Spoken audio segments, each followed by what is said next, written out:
All right, all right, all right. We want to welcome everybody to the Gospel Go-Go, the stories behind the crank with Reverend Tony Lee. What's up, family? Hey, I can't call it. We are happy. We are ecstatic to have one of the pioneers of pushing Gospel Go-Go in the building.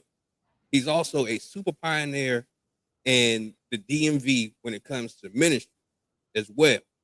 So you probably know him from Ebenezer AME. You probably know him from Community of Hope. You probably know him from Facebook. You probably know him from Instagram. Pretty much, you know Reverend Lee from everywhere. From everywhere. So we are ecstatic to have you here. We thank you for being a part. And yeah, you ready to get started? Doc, I'm ready, man, and I'm honored. And just thank you once again for having me on here. When you hit me and asked, if I wanted to, if I would come on, I was just totally honored and blessed to be even considered one of the voices worthy of hearing the story. So yeah, let's wrap. Let's do it. Let's do it. All right. So let's see here. So how did you get involved with in the ministry? Let me ask you that. So in my late teens, early 20s, I was in undergrad and was kind of still out there lunching and all that. And violence issues, anger issues, smoking, drinking, all that stuff. And my brother and we used to go out, every weekend, every night. And my brother was in high school, and I would take him out with us because he would be our designated driver. He would drive us or whatever, because he would be the only one not drunk. He was an athlete. He wouldn't drink or smoke. And he was like, "Hey, it's this church at my school." And back then, I'd grown up in a church, but I just, at that point, wasn't really as active. And it was a church called Ebenezer at Friendly High School. We went, and the crazy thing is, we went, and it was the first church I'd ever been to that had congos. Okay. Right? Ebenezer AME Church had 2 Congo players at the time on Sunday morning, and this was in '88. They had Shoemate, who was playing like real kind of classic Congo. They had this other dude, I don't even know that dude's name, and that dude was playing like the one-on-one Congo stuff. I mean, that dude was like cranking. And I just, boom, I got locked in the Ebenezer, experienced transformation at Ebenezer, experienced my call to ministry at Ebenezer. And let go of a lot of the stuff that was so dysfunctional and self-destructive, community, etc. So shout out to Dr. Granger, Dr. Joanne Browning, for shaping the kind of space where I could learn about Christ, learn about relationship with Christ, learn about being transformed to be an agent of transformation. I mean, Ebenezer was just an incredible kind of space that I kind of grew, and they helped me grow, and discipled me there. So yeah, Ebenezer joint. Okay. Okay. All right. So the beginning started with Ebenezer AME. Mm-hmm. And so when you first started at Ebenezer AME, how did you grow into a leadership position? So I was there. I was working in youth ministry there. A guy named Reverend Harold Hayes was the youth minister there, and another guy named Reverend Charles Robinson. So I was serving there, accepted my call to ministry, started going to seminary. First was at Howard School of Divinity. Then I moved to New York to go to Union Theological Seminary. While there, I started working as a youth minister at a church in Jersey. Once I graduated, ended up being assistant pastor there at First Baptist Church in Englewood, New Jersey. And then while I was there, the Brownings felt led to reach out to me to see if I would come back and be their senior minister to youth. And so I came back, and that was like '99, where I came back to Ebenezer. And that's when I started serving there. And then my brother came on staff with me there. And that's how the Lee brothers kind of started working together in ministry. Okay. Okay. All right. Let's see here. So how did you first get introduced to gospel go? So wild thing is, so when I think about it, it goes back to probably Eric Kellum Club JC days, right? So this is before I was in ministry. This was, I'm figuring stuff out, blah, blah, blah. And I'm a youth worker, that kind of a thing. And Eric Kellum used to have Club JC at Shiloh Baptist Church. And he would have rappers. Sometimes he may have bands, I think like Joshua Generation, something like that. You know what I'm saying? And then of course Joshua Generation be cranking. And then also though, when I was at Ebenezer, when I was doing the youth ministry stuff, we started our own go-go band, our gospel go-go band. Okay. We started this gospel go-go band called it was called Ghetto for Christ was the first name for it. Then it was called High Rise, right? Okay. And I couldn't play nothing, right? Mhm. But I was like, I was like the manager almost, right? I kind of like pull it together, help pull the people together, and go Nate playing congos for us, you know. That's, and we'd be practicing over there, Charlie's little studio, practice studio, and we was cranking though. It was cranking. I remember we went to play at this one spot. I'm not gonna say the name of the spot, but it was a ministry, and they let us play our first time playing, and he didn't realize we were go-go, and he pulled the plug on it. The pastor or whatever over there, like middle of playing is we cranking, boom, boom. It's Hey, all right. let me ask you this real quick. Mm-hmm. Can you say what area was this church? Because Exodus got kicked out of churches too. So I wonder if this is the same church. So this wasn't a church.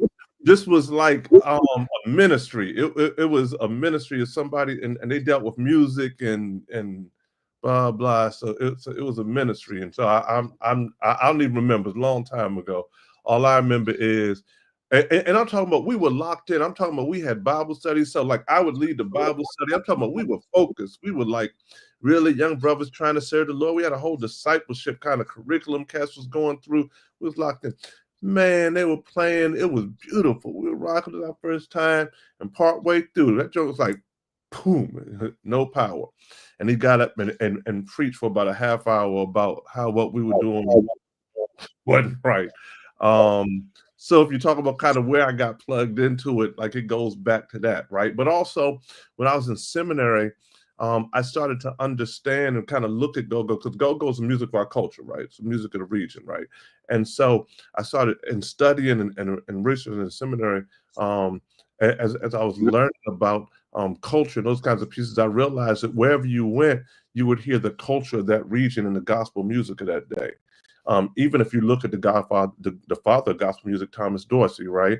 He used to be a jazz musician, right? And so gospel music is always evolving, but the constant is the message of Christ. The constant is the gospel story, right? And so music evolves, and so as I started studying, I realized in our region, the culture is go-go. If you go to certain areas in Africa, and I've been over there preaching, and you would hear their musical influences, the music of their culture in their worship experience. If you went to the Caribbean, you would hear their musical culture in the worship experience. And I was like, well, we can hear our musical kind of experience in the experience. And so that was kind of, that was my leaning, right? And my framing was, and how it could be a part of just worship, how it could be a part of service, how it could be a part of musical expression. So the early pieces was like Eric Kellum, and then shout out to Preston, and all of them from High Rise or Ghetto for Christ, in the early days, who, you know, we tried it. The wild thing is that we never played like at the levels y'all played at, right? You know, Exodus and all, y'all know, we never, because that was years later, right? So we were like in the real early end, and so we never had any major shows. We may have played, you know, one or two places, but the place I remember us playing was where that guy turned the power off on us and shut us down and told us how bad we were for a half an hour. Wow. So did y'all stay and hear the message, or y'all was like, okay, we're out of here? No, we were respectful. We sat and let the man preach at us we sat and let the man preach at us and tell us how bad we were. No, we were respectful. We just sat and dealt with it and got up, and thank you so much for the opportunity. God bless you. Take care. Real respectful young guys. We ain't go off, we ain't flip out, nothing like that. And we just kind of went on about our way. But we didn't receive it for ourselves, because we knew that, you know, that God was able to use us, and that, you know, he just, it wasn't for him or his ministry or what they wanted to do there. Sometimes it be like that, right? Sometimes it is like that. Yeah. So, question. Okay, so around what year was this? So that was around.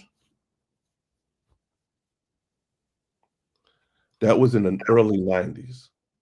Early 90s. So Okay. that was in the early 90s because that was before I went off. That was before I moved off. And so then it was in 99 when I came back to Ebenezer that we started doing the Gospel Go-Go's at Ebenezer. That was in 99. The So first time we had submission there. we definitely going to tap into that. Yeah. All right. So let's see here. Okay. So when you had the very first band at Ebenezer with submission, right? And so it wasn't an actual Ebenezer band, but we all went to Ebenezer. But it wasn't an actual ministry of Ebenezer. So I wanted to say it was an Ebenezer band. But these were all, and we didn't all go to Ebenezer either. So yeah, so it wasn't an actual Ebenezer band. Some of us went to Ebenezer, but it was cats from different spots. Any opportunity for the reunion? Man, we had to try to figure out where everybody is. I don't think we can do a reunion, and I don't think we had enough material to remember it. I don't think we remember. I don't think we played enough to actually like. I'm serious. Like y'all, like the thing I appreciate about you all is it was like we tried, but we never were able to fully like launch it, in a very serious way, right? So we practiced for months, we tried, we worked, but we were never able, we never had the platforms to really kind of be able to launch it well back then. And so I think that's why I think that may be one of the reasons. I'm thinking about it right now. It's like therapy. This is like one of the reasons that I may have tried to be so supportive to a lot of you all when I had position and platform, is because I remember when people use platform to tell us what we weren't. And so that is probably a part of the reason why, as much as we had opportunity, we tried to, share platform with all of you all. We truly appreciate it. And the platforms that you did create were epic. Just so you know. Thank you. Greatly appreciate it. Bless you. We appreciate it. So let's talk about submission at Ebenezer. How did that come about? How did you hear about submission? So what happened was, I go off to school, I'm serving in New York, I come back, and I don't know how I'd heard it. I'm not sure how I'd heard of submission. I had just started at Ebenezer. I was maybe about 3 months in, and I had to do a funeral for a guy named Horatio Howe, a young guy who had been a mentee of my brother. You know Horatio? Yeah, I had a class with him at Crossing. We was in culinary art. So Horatio used to play ball for my brother, right? And at Austin Hill Boys and Girls Club way back in the day, right? Horatio was our guy, right? So Horatio dies car accident. His homegoing service is at Ebenezer. It's one of my first real roles at Ebenezer as youth minister. Hundreds and hundreds of young people there, almost probably 1,000 something young people there, and a couple of about 1,500 young people there, and I preach, and the Lord blesses, and about 300 young people give their life to Christ in this funeral service. So 2 weeks before, it's like 2 weeks before, about 2.5 weeks before Easter, I sit down in the pulpit. Pastor Granger Brown looks over at me and says to me, "Tony, you need to do a service for these young people on Good Friday here at the church." He said, "You got to move on this momentum. You can't take for granted all these young people getting saved. You need to have something for them. And can you do a service for them on Good Friday? Because I'm going to go announce it right now." And Good Friday was like in a week and a half, right? I'm like, "Well, you the pastor, so you say I got to do it." Now do it. Right? So he announces to like all these young people, we're going to have this service on Good Friday. I don't know what we're going to do yet because the man just told me to do it. We're trying to figure it out. And so I had heard of submission. I don't know how I had heard of them though. And so I find somebody who reaches out to them. Submission comes. We have it at Ebenezer. It's a Good Friday joint. Wild thing is we didn't even bring sound. Like we use Ebenezer sound system. You know, Ebenezer had the big, you know, Ebenezer sound, big subs, blah, blah, blah, blah. We did the Ebenezer sound system. Submission came. It was in the sanctuary, Ebenezer. Submission was up in that big, you know, pit where the music is at Ebenezer. Submission was up there. And it was incredible. And like 30 young people gave their life to Christ that night. And I mean, it was just incredible. About like 700 young people came out or something like that, right? Like 700 young people came out, boom, boom. And from then, when I realized, oh no, this is what we need to be doing to bless the young people in this region. But we never did it again inside the sanctuary because of the sound system. And so, but we realized we needed to do it in a way. So then I think we had an after school program at Friendly. Yeah, we had an after school program at Friendly High School. And the young people said, hey, we want to do one of them, but we want to do it here at Friendly. And that was the first time we did one. We did a gospel go-go at the gym at Friendly. And brought sound in. And I think back then we were using ice for sound and staging or something like that. Yeah, back then we used ice. That's how I met Ice. Shout out to Ice. And that's leads us later on to the complex and going with him there. But yeah, we had to join the Friendly High School, and at that joint, like 1,000 young people came out, and 30, 40 young people got saved, and it was just incredible. And you had staging, and I think I crowd surfed. I jumped off the stage and was crowd surfing in the middle of the joint. I remember. I remember. Yeah. Right, because on that one we had Submission, Exodus, and 10 Commandments. I think that ended up being our lineup, right?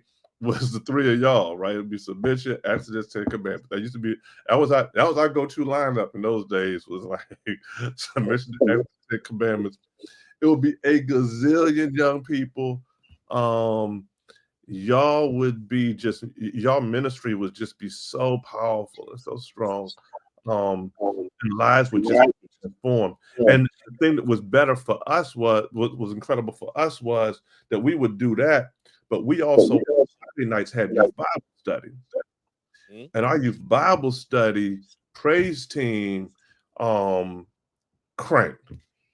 And so that was like, so we would use kind of these big events, they would kind of be the big joints, but then youth Bible study, we'd see 500 young people a Friday night at the small church at Ebenezer with crank and anointing and praying and young people receiving the baptism of the Holy Ghost. And I mean, this whole kind of a thing. So the big events were kind of, you know, kind of these big things, but then it fed into and it kind of pushed the ministry and the work we were able to do in community and all that kind of stuff. And so, yeah, so just, and watching like, y'all Submission team, that was like just incredible. But yeah, I crowd surfed, I jumped off stage, they passed me around the crowd. I was a lot younger then.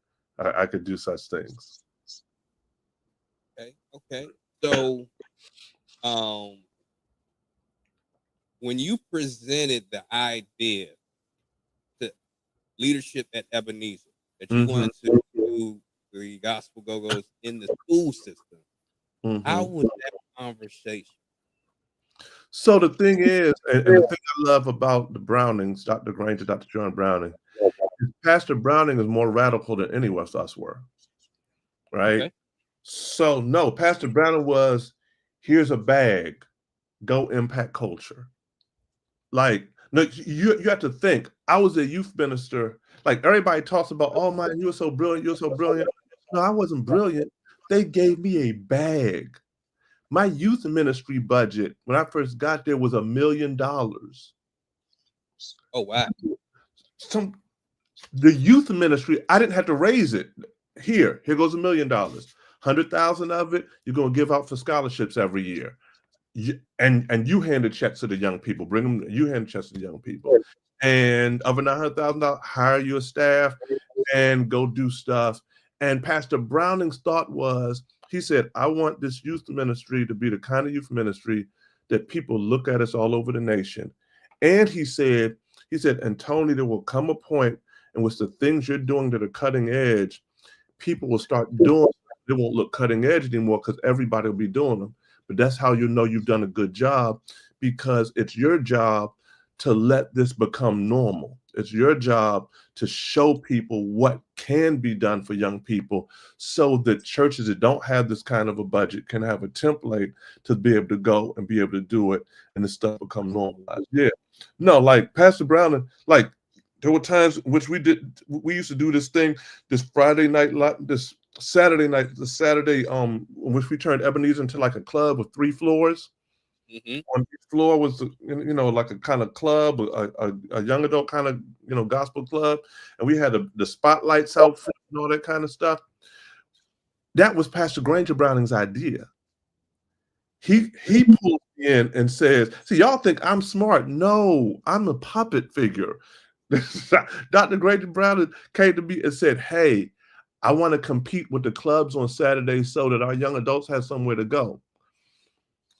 I tell him, literally, real conversation. I tell him, well, Pastor, you may want to do it maybe on Friday night or something, because Saturday you're really going to be competing with the clubs, and that's going to be hard to do, compete with the clubs. He said, no. I want to compete with the clubs. I want the clubs to be mad at us. All right? He said, I want the gospel to compete with the clubs. And he gave us the resources to do it. So all the stuff we was doing, I never had to fight anybody to do any of the youth programming I did at Ebenezer. None of the gospel go-go's, none of the stuff in the schools, none of the stuff anywhere did I have to persuade anybody. The Brownings were pushing. Dr. Granger, Dr. Jordan Browning were pushing me, and they pushed me that when I would get conservative, they pushed me to go harder.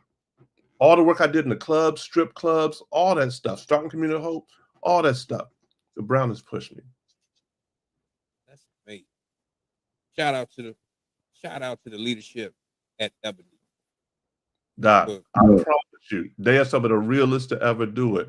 I mean, when he brought me on, he said, Tony, there are some people that have the level of vision that they just need resources to do it. He said, I believe you're one of those people. We're going to give you the resources. And that man had $1 million budget and said, go wild. Just go bless the people. And y'all definitely did, without a doubt. I remember the first time we played Ebenezer, right?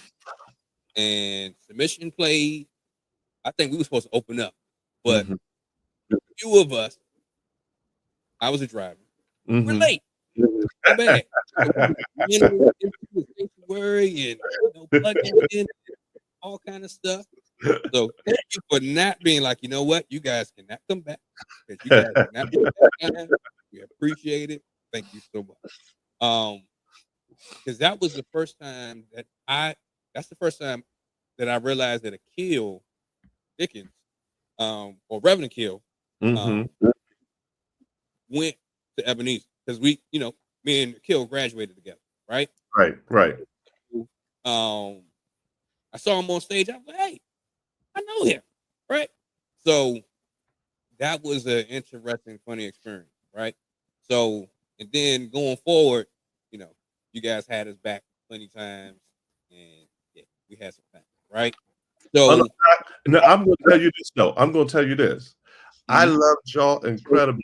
And I see Pastor Damon in the chat, right? I loved y'all. Anytime that dude hit fire, I was losing my mind. Like I can't even like impersonate it right now because I would blow my vocal cords out, right? But he's like fire. He would hit that joint, it would be a rap.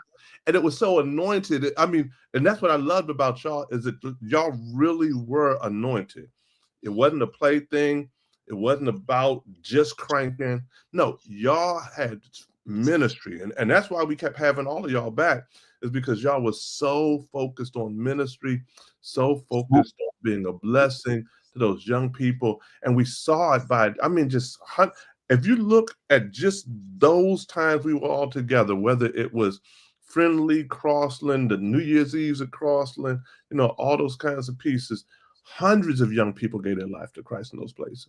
And those young people would stick. Those young people, the Bible studies, those young people are grown folks now who are still good Christians with Christian families and stuff, who met us in Gospel Go-Go's. And so, yeah, man, no, we had to keep having y'all come back because y'all had oil for days. And so, it was a blessing for us. So, okay, so how did you get, okay, so I guess this is a part of the $1 million budget, right? So we was always super impressed with the production level that you guys did. Y'all always videoed, had a DVD and with menus, and you can skip to certain songs and all kind of stuff.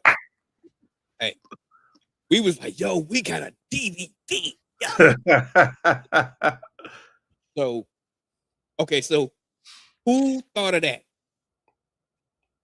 to add a production level to it?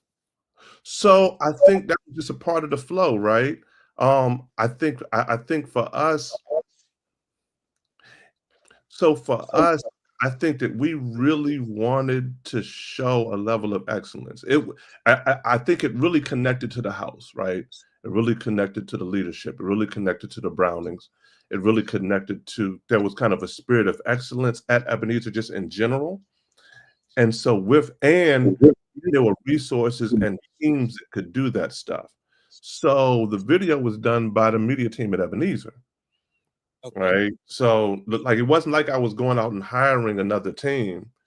I was just going downstairs and talking to, the people downstairs saying, hey, here goes the date. Here's what we're doing.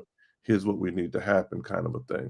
And so I think that was kind of, I think that was the piece that was the blessing, was that we were able to, that there was such a level of excellence in the house that it allowed us to then be able to see and show. I think also, though, there was stuff at Ebenezer, because I was a tech guy and a kind of a geek.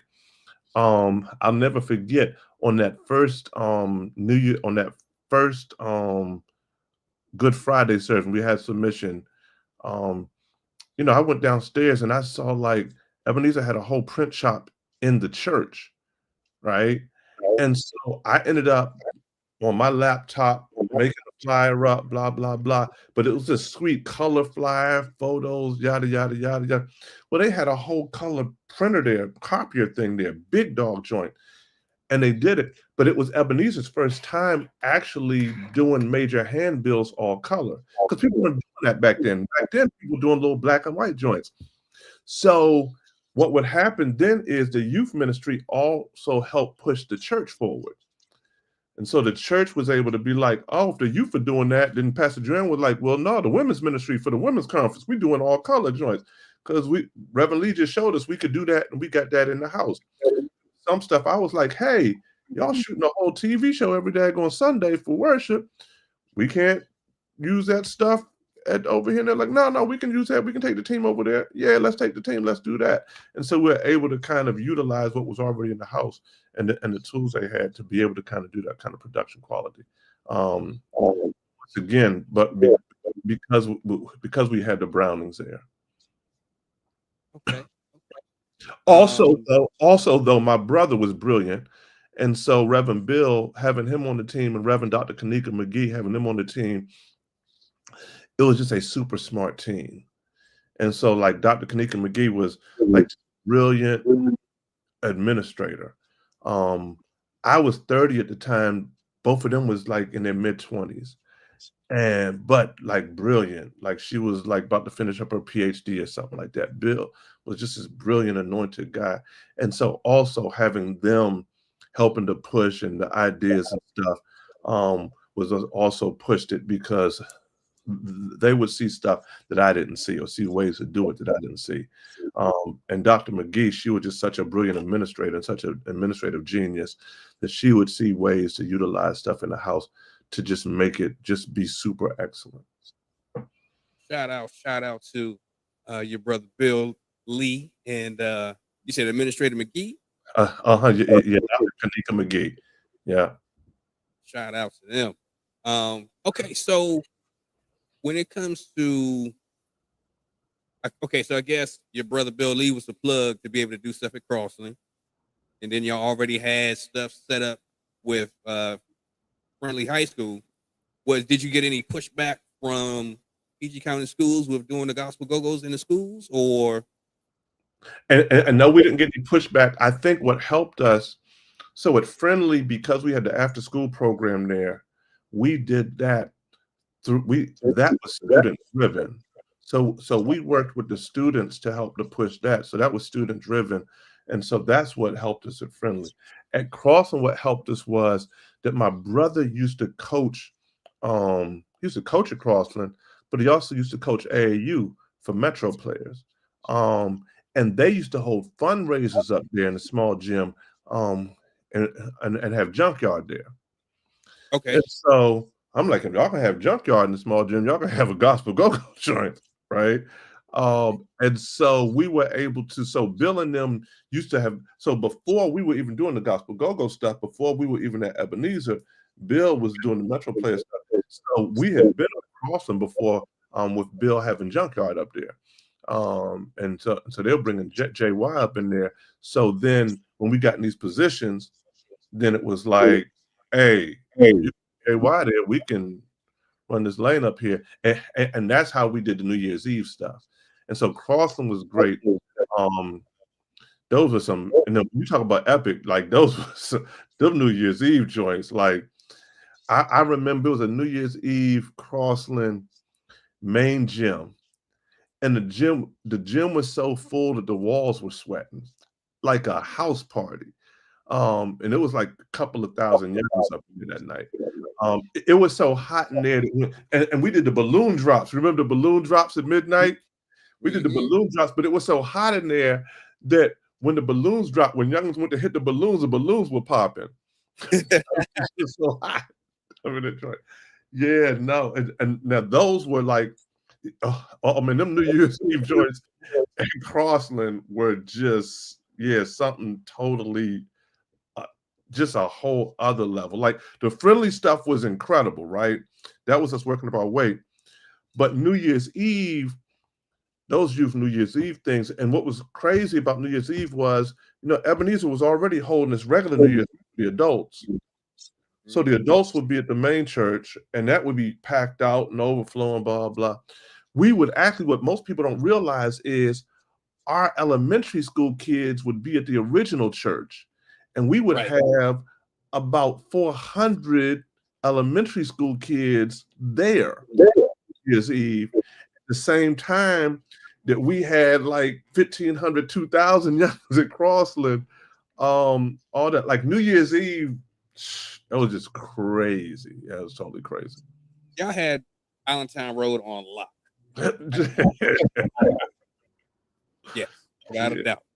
Yeah, because I remember hearing the commercial more often on, I think y'all did it on 95 and KYS. In any party, we do it on the gospel joint too. We're doing it on the gospel joint too, but we would do it on the on the secular joint side too. Like it goes back to, if you have leadership that believes in your vision and believes in what you can do, and they put the bag behind you, God does the rest. No, but I'm serious. I think that a lot of times, and I can't state this enough, a lot of times people would give some of us credit, but if we're honest about it, even with you all coming out of the church, you all came, you know what I'm saying? Like the support of churches, the support of pastors was also what helped the whole gospel go-go movement. You know what I'm saying? There were leaders. Now, not every band was backed by a pastor, but there were pastors and leaders who were instrumental. At the Tabernacle, Pastor CJ, right? And the pastor there who gave like Pastor CJ the ability. I mean, that used to be a whole situation. I'm talking about a weekly situation. It was an incredible kind of thing. Like, but there were pastoral leadership that gave space for this kind of stuff. And so that's why I can't say enough about folks like Dr. Granger, Dr. Joanne Browning, because they gave the space for us to then have the courage to kind of try to do stuff. And folks in the region may have talked about us, but as long as my pastors were cool with it, then I was good. As long as my covering felt I was honoring God, then I didn't care what people in the region said, because my covering told me that there may be people who don't get with it, but eventually that'll shift. And so I think we were able to kind of assist in that, and breaking some barriers down so that churches that initially may have not felt comfortable were able to come. A lot of churches would bring their youth groups to this stuff. A lot of youth ministers would bring their youth groups. But then the next thing you know, they would be giving me a call being like, yo, who was that DJ you had there? Who was that? Like, yeah, like In Your Face would be there with us. You know what I'm saying? A DJ AA1K shout out. Sometimes we bring Frankie Cutlass down from New York, and have Frankie Cutlass in there for us. Shout out to Frankie Cutlass. Like it would be that whole flow, right? And they'd be like, yo, who was that DJ? Sometimes Sean Sarvis would do comedy. It'd be like, who is that comedian, right? So we may have a DJ, may have a comedian, may have fans. They would hit us up for y'all information, right? We weren't trying to hold on to it because, once again, Pastor Browning told us what? That we're here not to hoard it, but to try to share it with the region so that this becomes more of a movement than just something that happens at Ebenezer. But that came out of good pastoral leadership. Hey, what up, DJ Soul? Good to see DJ Soul up in the building, in the chat. If y'all don't know, DJ Soul is one of the premier DJs in the area, really across the world. Let's get it real. He's a DJ for Radio 1. He DJs for Praise 104.1. He DJs for several stations on Radio 1. Salute, sir. Salute. No, he's a real deal and been doing it for a while, and we salute you, brother. And have been blessed to have you at Community of Hope, and blessed to have you share. Even he even is so cool. He'll put other DJs on, and so I'll hit Soul sometimes, and he's giving other DJs for events that he couldn't do. So yeah, shout out to DJ Soul. Also shout out to In Your Face. In Your Face used to come to the joints and rap.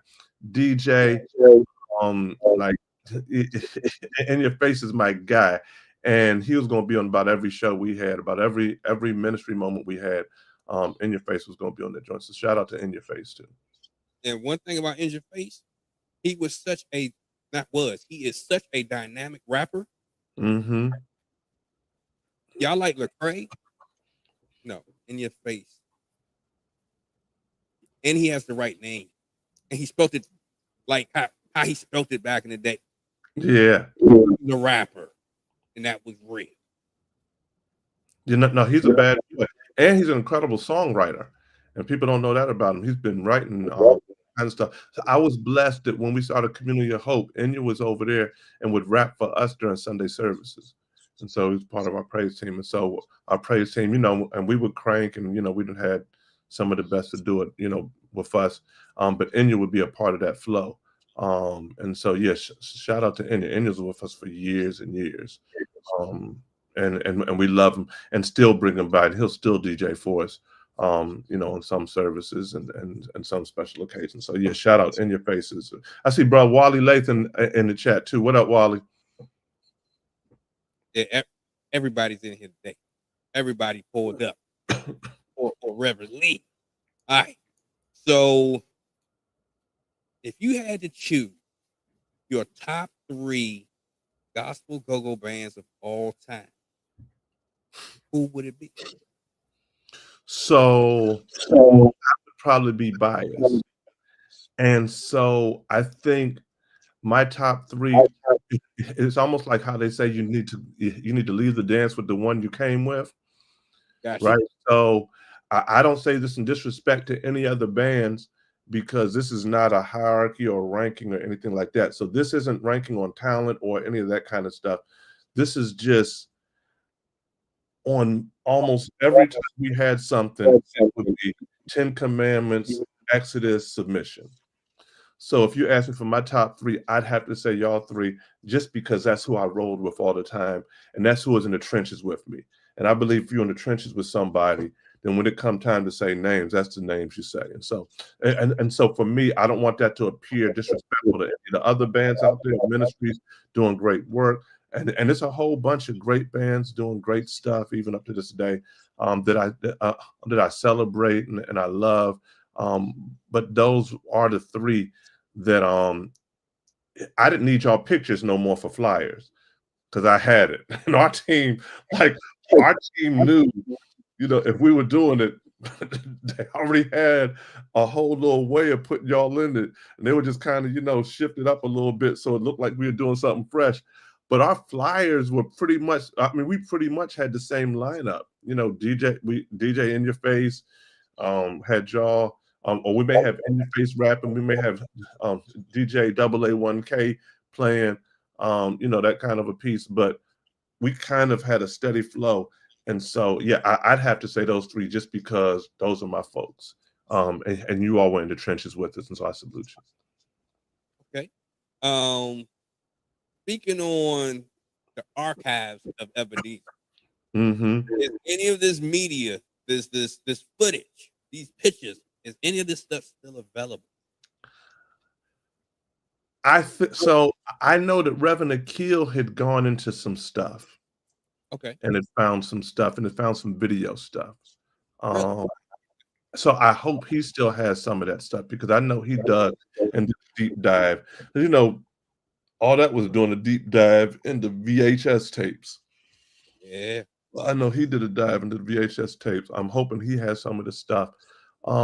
There's some footage on our YouTube. I think we still have, or I've seen footage of Live at the Complex, and so I think we still have that. As far as pictures, yes, I believe we still have some pictures. I believe I'd have to dig through the pictures. Now everything's digital, right? So I had to go through all the old kind of pictures to find pictures, but we do have some good pictures from kind of those days.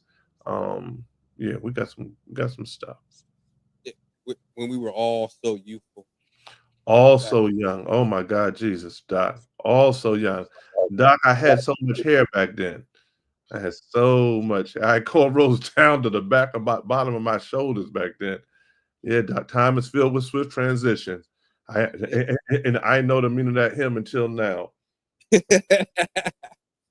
Touche. Okay, so we talked about your top 3 gospel go-go bands, right? Mm-hmm. What are your top 3 gospel go-go songs of all time? Holy smokes. Put you on the spot here a little bit. Oh man, I feel old. I gotta remember them joints. I'm trying to remember what that song was. I loved it. So I know Exodus Fire. Okay. And I don't even know if that's a name of the joint, right? Yep. But Fire. I will tell you this, and I'll admit, Submission on the Rapture. Oh my God, Jesus. Yeah, the Rapture. Like 2 hitting the Rapture. God, dog. And that used to set a joint like, oh my gracious, yeah. The Rapture. I love, and I got video footage from Crossland somewhere, of 10 Commandments. Slide to the left, boom. Slide to the right, boom. The whole gym cross, boom. Now that thing right there, oh my gosh, that thing right there. But my other joint is when CJ when y'all used to hit butterflies. God, the butterflies fly away to the sky. Oh God. Yeah, that butterflies joint was just incredible too. So those would be some of them. Those would be some, and there's other ones through the years, but those, if you think kind of what resonates for me, off top right now, it will be some of those. And then, and I know we weren't an official gospel go-go band. This came kind of later in the flow, but anything's off of the Community of Hope mixtape volume 1, 2, 3, or Hymns of Hope album, because them joints crank. Flat out, flat boogie crank. And so I love like all the stuff off of there too, because it's a poor frog that won't brag about its own pond. And so we definitely about to go there. We about to jump yeah. Okay, so we've talked about your top 3 gospel go-go bands, your top 3 songs by gospel go-go bands. Let's go ahead and talk about the is it the Pocket of Hope, or is it the Voices of Hope, or is it both? So it's both. So the group, the praise team is the Voices of Hope. The musicians are the Pocket of Hope. Okay. Yeah. Okay. DJ Soul said he needs these songs. Oh, let's give the world some history on DJ Soul real quick. DJ Soul during the pandemic, right? I believe it was during the pandemic. They used to do the praise power mix. Praise 104.1. If we want to salute DJ Soul for having gospel go-go mixes, he would have it'd be cranking. It'd be cranking. She should be cranking. Yes, it would. It'd be cranking. So we want to salute him for putting this out to the masses the way you did. We appreciate it. So hey, get ready. You're gonna have your time on this platform as well, sir. So now, in the chat, I just saw Pastor Demond and DJ Soul just ask about kind of where to get the songs. So I can send you the Dropbox for the albums. Pastor Demond, I can send it to you too. But for anybody, if y'all go to the Community of Hope app, in your app store, it's just put up Community of Hope AME on your phone, iPhone, or Android. You have a whole music section in there, and you can listen to any of the CDs, any of the albums from Community of Hope, and that would be so I think it's 5 different albums that are up in there. And shout out to Philip Bryant, who was our minister of music for like 15 years. Who now is in Texas and was the road. He was a tour manager or the music manager for the Kirk Franklin tour most recently, and did Tamala Man's albums and all that. He was for 15 years, and yeah, those joints crank. But yeah, if y'all go to the app, and the app is free, the music is free. It'll play in your app. It'll play in your car play in the car to play everywhere. But yeah, them joints are bless you. You know what's funny? I only knew about 2 of them, so I need to go back and listen. Yes, sir. Yes, sir. Speaking, okay, those were the highly produced songs. Yeah, I mean, yeah. Right. But if you ever get a sermon on CD or some type of recording from Community of Hope, you're going to get that Sunday morning crank. That Sunday morning crank will be there. Any Sunday service, and our Sunday services are in the app as well, and some music is in there. But just come check us out. We'd be blessed to have anybody check us out. But yeah, no, so we've been blessed down through the years to have just like with Brother Phil, Stellar Award, he got Grammys, just he done it with the top of the food chain. But he was there with us and just a blessing to us. We'd have had some of the best go-go community, the gospel go-go community, come out there and be with us. About every go-go drummer from Stomp to Jam and Jeff to Quick to Animal, all the way through have been there with us. I mean, Super Dave and Daryl over there with us, and they've been with us the whole 19 years. They're about to be 19 years old. They've been with us the whole 19 years on our back line and Congos and I mean, we just been blessed to just have tremendous anointed folks. And so you can get any given Sunday. It's like how it used to be at youth Bible study, young adult Bible study. At Ebenezer, I didn't realize that what the Brownings had me doing there was really me doing a dress rehearsal for Community of Hope. So youth Bible study, young adult Bible study was literally me learning how to shape services, run stuff, boom, boom, to help me to pastor. And yeah, literally come straight out of it can start out with praise and worship. It can go into a pocket and some crank and snatching something straight into the anointing fall and straight into healing line, and we laying hands and folks at the altar crying and weeping, singing I surrender all in one worship experience. And so we just been blessed to watch God move that kind of a way. Community of Hope Sundays, each and every Sunday, 10 a.m., Suitland High School. Y'all come check us out. But also pray for us because we have a purchase agreement. We have a purchase agreement for the Macy's in Marlow Heights Shopping Center. And so we're in Suitland right now, but we are in the process of buying that Macy's and turning that Macy's around into a whole community hub, which will have also recording studio, both video and audio recording studio, workforce training and blah, blah, blah, as well as, auditorium and that kind of stuff. So just be praying for us as we try to keep serving. Will do. So speaking on the different members of the go-go community that have served for Community of Hope, right? Mm-hmm. How many go-go members have played in the band? If you can just rough guess. So it's been 19 years.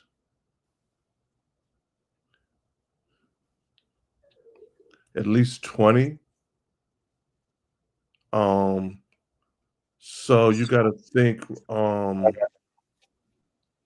from Halima Peru singing to Salih, who's with us recently, Eve, to a little bit of a lot of the folks that we've had play for somebody or have played for somebody, have rocked for somebody. So yeah, and so but we also end up keeping musicians a long time.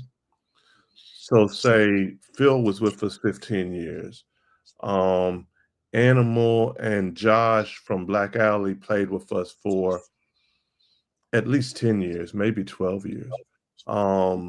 So like a lot of cats have stayed with us a long time, but I would say if I'm looking back over it over the years, at least 20 of kind of some of the of the names everyone knows. Okay.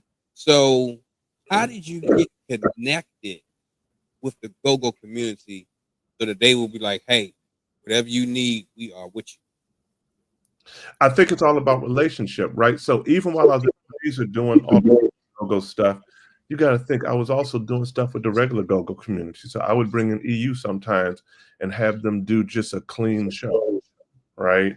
I would bring in that at Community of Hope, that there were times in which when we were doing work with Ron Moten, the Peaceaholics, and shout out to the Go-Go Museum and Cafe. Oh, and so that y'all know, y'all got to go by the Go-Go Museum and Cafe in Anacostia. It'll bless you. But if you ever go by, there's a timeline of go-go, right? It's the go-go. In that timeline, you're able to kind of push on dates and stuff. If you ever get there, look at April 2006. If you push on it, it's going to show Community of Hope and the opening of Community of Hope. So Community of Hope made the Go-Go Museum. And if you go down the steps, there's this big, huge picture you'll see. And it was in Community of Hope at a youth go-go we did. Right. So Community of Hope is like firmly in the Go-Go Museum, like in a major way. But we did work with, in our work against gun violence, we would have regular bands at the church. So when we would do a peace go-go, that we would bring in Junkyard and Backyard and have them playing at Community of Hope. That even when I was at Ebenezer, I would do interviews with Genghis. And so we've developed these. So these are relationships that go all the way back to the 90s, right? Plus, I've been to go-go when I was younger, so even that kind of, but these are just the kind of relationships, and we've been working with folks and ministering to folks. And so as you minister to folks and shape the relationships, and it allows you to kind of do the stuff. I just did we were recently in USA Today, the front page article on me and Reverend Bill, about work we were doing in the club, talking about voting. And we did a club tour, and they had pictures of us at Fast Eddie's with Essence, talking about voting. That we've just done church club tours.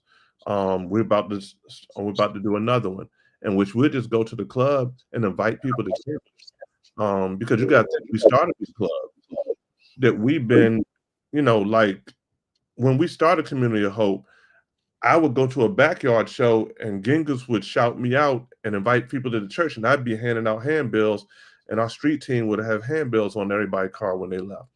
So it's that kind of, it's relationship and being consistent with people. So I think that's been the kind of biggest thing. Okay. All right. We got a question. Let's see here. Let's see here. Hold on. I can't see it. The camera's in the way. Hold on a second. Okay. COH has the image of the go-go church in people's eyes. Have you ever thought about doing a monthly or weekly gospel go-go night at or sponsored by Community of Hope? I could be open to it. I think that one of the things for us has been that because we're rocking, because go-go, so it's funny because we're considered the go-go church, but that's what other people call us, not what we call us. We just consider ourselves a church, right? But we've learned to kind of take that as a badge of honor. Initially, so it's funny because initially when people called us the go-go church, it was a negative, right? Oh, y'all go to the go-go church. You gotta think it's 2006, right? Oh, y'all go to the go-go church in the nightclub. Y'all go to the go-go church. And so like people would be getting in arguments with their coworkers because their coworkers were talking down to them because it was like we wasn't a real church. Oh, y'all go to the go-go church. And now the go-go is the official music of the city of DC. And it's shifted a bit, and people are older now. Now it's not a big thing. I would be open to something regularly, hosting something regularly. I would just need to talk with folks. The other thing is, if I'm honest, I'm old now. And what do you mean by I'm old? I'm not as plugged as I used to be. And so I would need folks to kind of plug me into who's hot now, what's happening now, and all that. You asked me who my favorite bands were, and you heard me. All of my bands was bands that I rocked with in '99. It's 2025 now. A lot of the cats who bands are like, pastors, Pastor Demond, or like doing all kinds of other stuff. And so Walk by Faith, I would be open to it, and hit me up. I'd be open to it, the thought of it, looking at what it would, mean to do it or whatever. I would just need, I'm not in the space right now with my ear to the ground in that way to the gospel go-go community in the way that I was back then to be able to do it. But I would be open to helping to do something. Yeah. All right. Let's see here. So when it comes to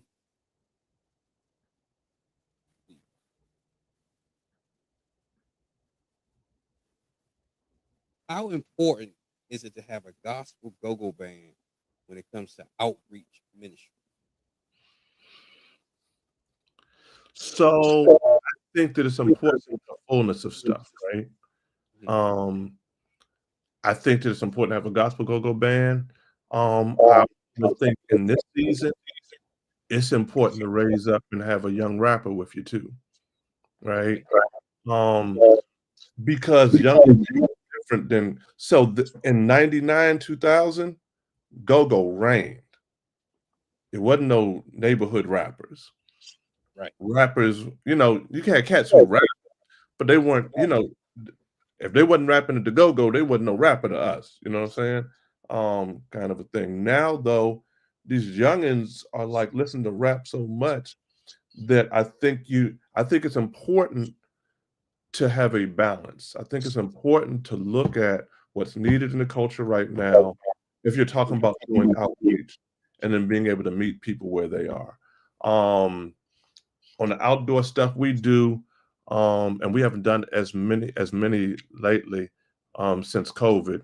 But like before COVID, when we did a big outdoor joint, we made sure to have a gospel go-go band on lineup because we do feel it's important to be able to share the gospel. But we also had our lineup, which was also doing gospel and go-go, and rocking, as well.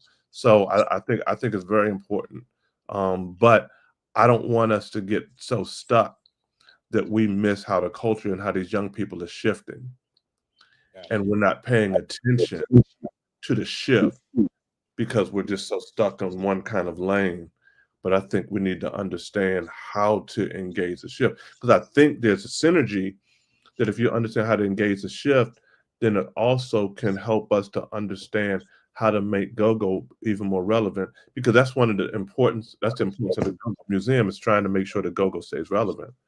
Because you've got a generation that, like for us, listening to go-go music, like the only way I knew hip-hop lyrics, I knew it because a band hit it, right? I would know the lyrics to a song because a band hit it. I didn't know the lyrics to hip hop. I wasn't checking for no hip hop stuff. If a hip hop artist came to DC, they couldn't play after our major acts because everybody would leave. I remember being at Georgia Avenue Day one day and some huge hip hop artist played, but Junkyard played before him, and Junkyard played and tore the whole field down Georgia Avenue. And that little hip hop artist came on, and it was about 100 people left because everybody left, right?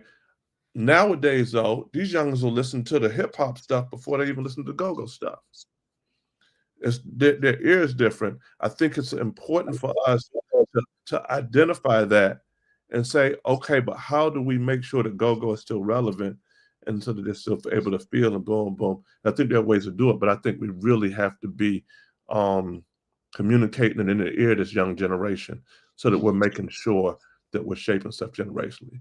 Or gospel go-go's gonna end up like Pastor Brown used to tell me how it used to hurt his heart sometimes going to see some of his old artists. Man, I went to see the Four Tops, and man, they used to do it. But now all the moves they used to do, they're doing them in slow motion. Right? They old now, right? Right. So, right. So the Four Tops still on tour, but the people who going to hear them are their generation. You know what I'm saying? And so I think the gospel go-go, I think that we need to make sure that we are not keeping the genre and the ministry stuck to our generation. But I think we have to make sure that we're giving platform and exposing and helping young gospel go-go bands up. So that's why I was saying at the time, Walk by Faith asked about doing a weekly or monthly joint, right? I'd want to do it, but I need y'all to tell me who the young hot youngins are that youngins will listen to. We can still do something for grown people too, but I'm really interested in how we're doing something for these youngins and what youngins are kind of catching on to. But I also do want to see a Submission Exodus 10 Commandments reunion tour coming to a city near you. And Community of Hope would love to host that and would help budget it. Amen. Praise the Lord. Let's figure it out. Let's figure it out. Okay. I got two-part question, right? So and Pastor Damon, yes, we do outside events. Yes, sir. All right. I'm sorry, I looked in the chat, and when Pastor Damon asked something in the chat, I got to answer. Go ahead, Doc. My bad. Hey, we are here for the chat. We have to communicate with the chat. Thank you, sir. All right. So when it comes to keeping young folk involved or their interest or their ear tuned to go-go music, right? I think that it's the interest dropped off when there were no more all age go-go's, right? Because they didn't grow up and experience what a go-go is. So they like, oh, that's just my uncles or my fathers or my mothers. Right. Right.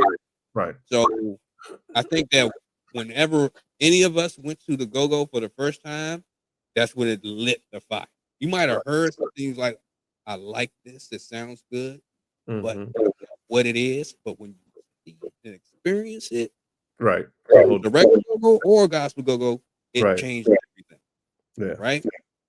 So is there a way, do you see a avenue for churches to continue to have gospel go-go's for their young folks, right? To help continue the interest of the love for go-go music. So I do. So full stop. Yes. Right. I think though that when churches are doing stuff for their young people, they have to talk to their young people so that it's something their young people want and you're doing it in a way that they want it. Right. And so what I mean by that is that if you're doing a gospel go-go for young people, that band needs to be a younger band. You know what I'm saying? Like, and this is no shade at all. I think that everybody has perspective and can play it. And I think older bands can rock it, right? But you and I both know that like regular go-go stuff is shaped demographically as far as certain age groups grew up with certain bands. You know what I'm saying? And mess with certain bands because that was their kind of flow, you know what I'm saying? Or even by where you lived, you know, you kind of mess with certain bands, right? But it's like that stuff's just, and so I think that a mistake can be made if we're just putting out the go-go bands we like to young people, expecting that's going to be the go-go bands they like, right? That's perfect sense. So we have to have conversations with young people about what they like. And if it's not go-go and we're trying to help to make sure the go-go lives and survives, able to shape opportunities and for young people to help evolve gospel go-go in a young person's ear so that they can attract young people. Right? That's just what that is. And so for me, if we're talking about, I do think that it could be helpful and important. I think there are possibilities and synergy with the Go-Go Museum. I know with Mo and them, like I know there's all kinds of opportunities for us to kind of do this stuff. But remember, this is not just an issue that gospel go-go is having. This is an issue that go-go is having in general, right? Youngins aren't able to go to the kind of clubs, like you said, they're not able to go to the kind of clubs, right? There's not as many venues, but then there's just not as many young bands coming up in ways because of the venues, because of all that stuff, right?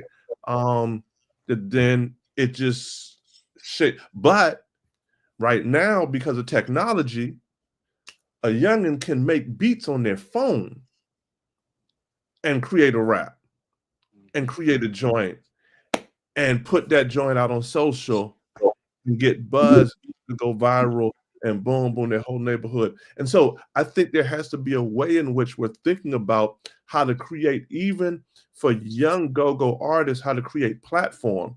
And that's where I think churches can be most helpful. I think that churches can be helpful and also helping create platform because we have resources. So, right? We've got platform that you can watch our stuff on Roku, Apple TV, Fire TV, Google TV, YouTube, Facebook, you know, the web, blah, blah, blah, right? Well, what would it mean to do a TV show like the making of the Gospel Go-Go Band, right? In which you have youngins who are coming in competing for spots and then developing a Gospel Go-Go Band, but putting out clips to TikTok, putting up clips to the spaces they are, right? To then pull them in so they're watching it home. So they rooting for folks, they cheering for folks, they want to get at folks, and then you coming by their school and doing the little concert, boom, boom, right? But that's what I'm saying. Like, we have to figure out the ways to develop an energy and a spin and a buzz instead of just a hopefulness that if we play it, the youngins gonna like it, because we playing what we like. So, like, I even understand. I can be honest enough to say that everybody be like, man, y'all church so young, y'all church crank, y'all church this and that, right? But my church is a pocket beat church. It is not a bounce beat church, right? So generationally, I had to acknowledge that our praise team still is a generational praise team, right? Yeah. And so my praise team is a Generation X and Y praise team. It is not a Generation Z and the new Alpha coming up praise team. We can still reach them because youngins are so used to having to listen to a baby boomer choir that at least with us they get some kind of crank and kind of movement, and so they get excited. But we're not. I have my folks hit notes every once in a while just to help the youngins out. But we're not a bounce. Bounce isn't, I didn't grow up in bounce. That doesn't resonate for my ear. In the same way, youngins who came up and grew up in bounce, Congo, just a straight pocket, Sasaka doesn't resonate in the same way. They want to get some daggone bounce. Right? Yeah. I can tolerate the bounce, but bounce too much and I'm gonna lose my daggone mind. Yeah. Put it in a pocket, daggone it. Right, that socket beat out. You know what I'm saying? But we can't take bounce and act like music for these youngins because it was a music for youngins in our generation. Yeah. Because when we was coming up, the people that like Air Raid and all those bands thought the same thing about the stuff. Right? As it kept going down. And so there's a need to have the conversation and be honest and try to hear from young people about what's hitting their ear so that when we're shaping these kind of outreaches, right? Now, different outreaches have different goals and different crowds. And so I think the different bands will be good for different kinds of outreach in different spaces. There's certain bands that if I'm trying to reach a certain demographic, then I'll have them there. And right, so there's certain stuff that I'll bring in because it's family friendly. And I'm trying to kind of reach a broader range of age. But if I'm doing a youth outreach, I got to figure out how to hit them youngins right where they are. And I need youngins to help them. Cool as everybody think I am, young as everybody think I am, 56 daggone years old. Right? I ain't no youth pastor no more. I ain't got no more. I'm on PGC, so praise the Lord. I'm still able to be on the hip hop station, do my gospel show and all that kind of stuff. But the fact of the matter is, I got a youth minister. I'm not the youth minister no more. And the youth minister tells me stuff, and I'm like, yeah, go do that. Right? I'm like, yeah, I don't know how to do that. Go do that. Right? So what does this Community of Hope have coming up for you this summer? You say, what do we have coming up for the youth this summer? Yes, sir. So we got a range of kind of different kinds of activities kind of in-house. We got some movie stuff happening. We got some activity stuff happening. That, like I said, on the youth side, that we've got some pieces we're going to be doing, and we got this mental health thing we're doing with young people, and just kind of regular kind of youth stuff. That we got a lot of work we're going to be doing with the city of District Heights. And so we have like a lot of activities and stuff that'll be happening out there with young people, youth entrepreneurship stuff, like that kind of range stuff, right?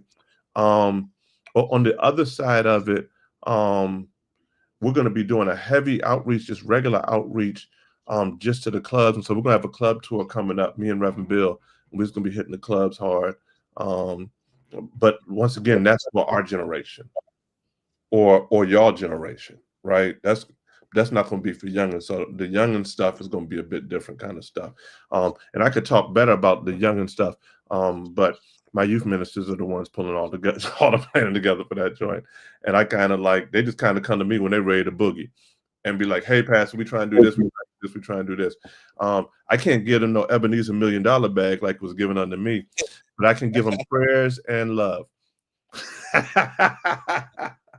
That's all you need. Sometimes that's all you need. So, question about the voices in the pocket of hope, right? Yes, sir. Mm-hmm. I don't recall ever seeing them on the news channel. Like you have other go-go bands that play on the morning news, like Mm-hmm. Channel 9, Channel 5, like that. Mm-hmm. Did I miss that? Or is that something that can be done? Or No, so they never have, but we'd love to do it. Yeah, I'm gonna tell you what we love to do. Well, no, can I say that to y'all? No, I'm not gonna why say it not? to you. No, as a matter of Like, fact, I might as well say it. I don't care. If somebody else beats us to it, that'll be great. I want us to be on the front porch. that'd be amazing. I want us, but right now we're rebuilding. We're not ready for the front porch yet because we had just a major hit when Brother Philip Bryant was able to take that opportunity in Texas with Kirk Franklin and Tamala Mann and the church down there. And so we're in the middle of a transition of our whole music squad and our team, but we're almost ready. We're almost ready. Sister Tiffany, thank you for reminding me. The Voices of Hope did win the Xfinity's How Sweet the Sound gospel competition back in the day. I think that was about 6-7 years ago. And that was sweet because because we beat out like traditional churches and mega churches, like big, huge joints and huge choirs and huge whatevers. The Voices of Hope won that, and we were blessed, to see that, and won with Crank. And so that was like, an incredible blessing as well. So how did that process go? It was like a weekend or something, I think, and they went and they had to sing a couple of weeks, and they just had to go sing, and different choirs sang their songs, and they had judges, different kind of celebrity and gospel artist judges, that kind of were judging them and whatever. And then it came down to kind of a final round, and it was us and another incredible church, incredible music ministry in the region, like really big time church. And the Lord blessed us to be able to, win it.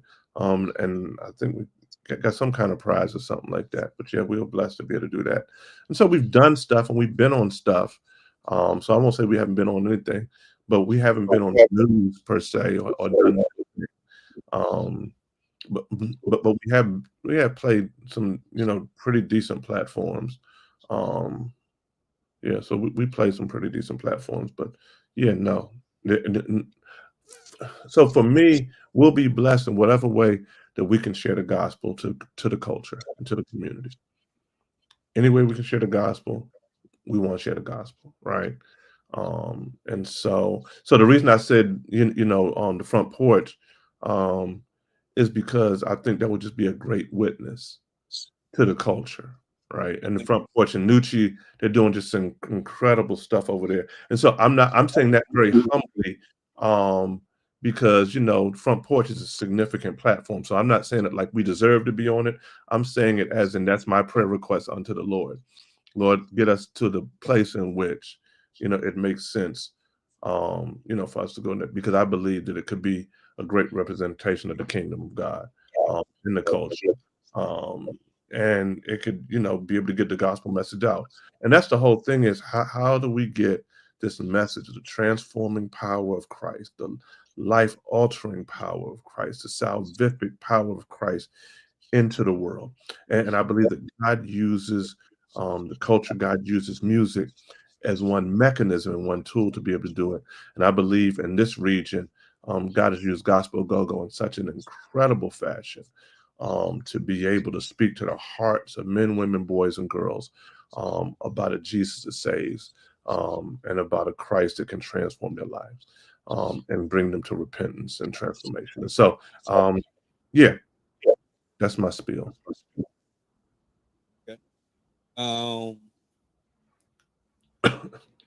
Many people have seen or have been exposed to the Community of Hope through various videos, Mm-hmm. social media, YouTube, Instagram, pretty much all of them, right? Mm-hmm. The most memorable viral moment that you can recall from the Community of Hope. Well, I think one of the videos that makes the circle or just keeps popping up like every year, every 6 months, is my brother repeating Psalm 40. Um, Psalm 40, Psalm 40, and he just started reading the psalm. And literally what happened was that the praise team, the voices had sung something, frankly, it was time for scripture. Yeah, I think they was doing offering, and it was just right. And Bill, when he went in to get ready for scripture, the beat was just, I mean, it was just riding, just so sweet that he just kind of slid into it with him, and he just kind of rolled with it with him, and he just read the scripture in it. And that thing still comes up, man. That still comes up. That one, and then there's another one where we're playing a bounce actually, and youngins were dancing to it. And on that one, what it was, I remember that day, young people, they were getting ready to go to camp. We had all these young people, we had about 80 young, 70, 80 young people. They're getting ready to go to this retreat. We had this Christian retreat we were sending them to. And they were all sitting in one section or whatever. And the band was playing. And then I told the band, or Reverend Bill, one of us told the band, to give a bounce beat, for the youngins. And the youngins started beating their feet, boom, boom. And that went viral. Actually, I think that's one of the clips that's in the Go-Go Museum, is the youngins beating their feet in that joint. But I think that those are two of the ones I think that I remember that just keeps kind of popping up on everybody's feed. And it's hilarious because I look at it like, they be cranky, go back to Community of Hope. I'm like, man, that joint was 15 years ago. It was like a long time ago. But that's why I remember it kind of being so viral. Okay. One thing that we forgot to talk about, we didn't talk about the complex and how you guys did the Friday night Bible study at the complex. So just so folks, a lot of folks might not be aware of the complex. We will keep talking about it. The complex is one of the best go-go spots I've ever been to in my life. I can't. You had to be there to experience it. Trust me, you had to be there. But when Ebenezer came into the building to do this Friday night Bible study, it was different. It was different because we talked about the production level that they do. They had cameras everywhere and lights, and it was like, yo, I work at BT Soundstage. Look what is going on here. And we're not even talking about the restaurant. We're talking about like Teen Summit back in yeah, it's like being on MTV. Yeah. That's what it felt like. So please tell us the backstory to that. So shout out to Ken Moore. Man, I love Ken Moore. Ken Moore is incredible. So yeah, if you know Ken Moore, he used to own the Ice Box. And so he had bought this former sports and learning complex over there right beside Crystal Skates. And he bought it. He had it for a while and was trying to figure out how he was going to use it. And at first he was going to be using it kind of, for secular stuff. But then he got saved. And Ken, when he got saved, he got good and saved. And he tossed back a BET bag to do the complex, right? BET had wanted to hire it for some stuff and do some stuff there. And he turned down BET money to do the complex for the gospel. And so we would do stuff with Ken and be supportive of Ken there and even shoot him budget. And that was a blessing also of Ebenezer, is that we believed in kind of what was happening over there. And so we would shoot him kind of monthly budget, just, not even just for our events, just because he was doing, a good work there and we believed in the work. But yeah, but we would hold stuff over there, and Ken would hold go-go's, gospel go-go's there on the regular. and we were just blessed to be there, and just blessed for the work Ken was doing there. And yeah, those were some incredible. Like I still picture Damon on top of the speakers at the complex. Like to this day, I can see it right now as if it's like, right now. I still picture Sister April, who, is married to Super Dave now, Sister April up in the balcony on the left side. You know what I'm saying? Like I still picture all this stuff. It was an incredible space, an incredible space for ministry. And so, yeah. And it's almost like, here's what it's like. Also, know how people talk about people in my generation talking about going to the Capitol Center for Go-Go Live, or people talk like there's certain places and certain shows that if you went to, you never forget them, right? So like New Year's at Crossland could be like one of those shows, you know what I'm saying?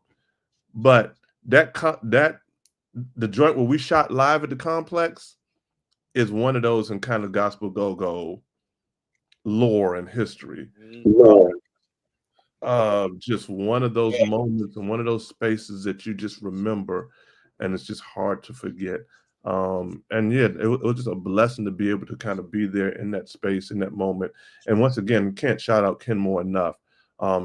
Ken Moore sacrificed a lot for the work he did in the complex for the kingdom, and I appreciate him, and I salute him, and will always lift him up, and the work he did over there.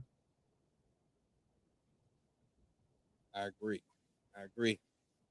Just so everybody know, we are working on having Ken on so that we can. It's in the works. Bring on Icy Ice. Ken Moore is one of the realest to ever do it. Here's one, and I'm blessed because I met him first, and I was at the complex before he experienced the transformation of Christ.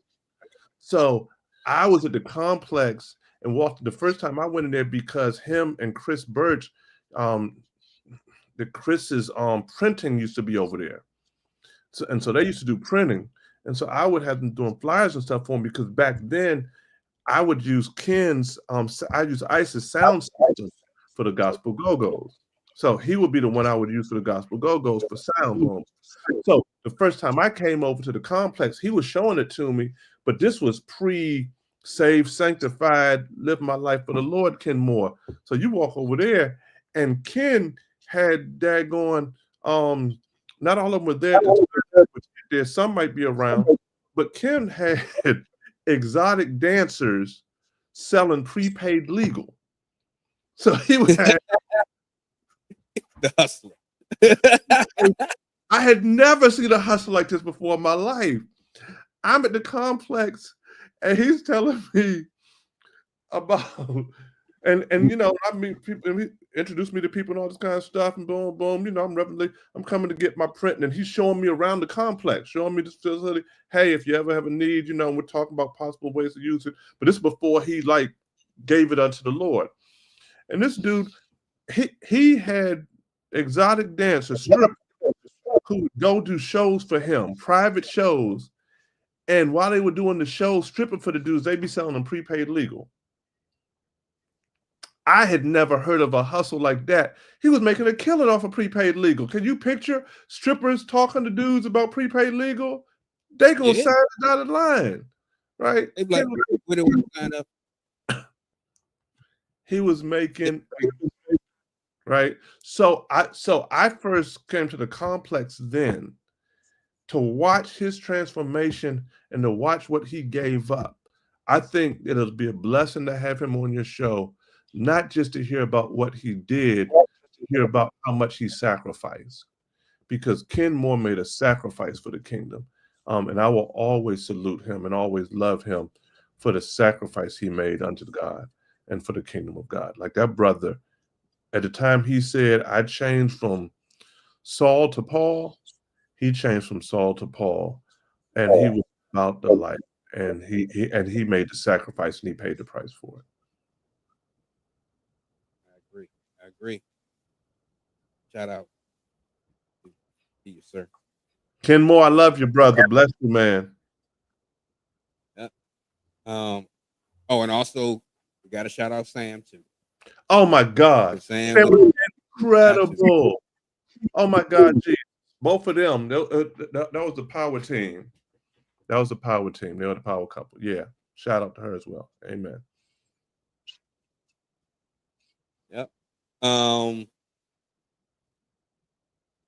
I was on YouTube today, right? Mm-hmm. Refreshing my memory of some of the COH's greatest hit videos that are A on. blue cup, right? but it's all water in here, y'all. It's water. It is water. Agua. Just making sure. So when it comes to the videos that you have, right? There was one video that I can never not watch it if it comes on the screen, right?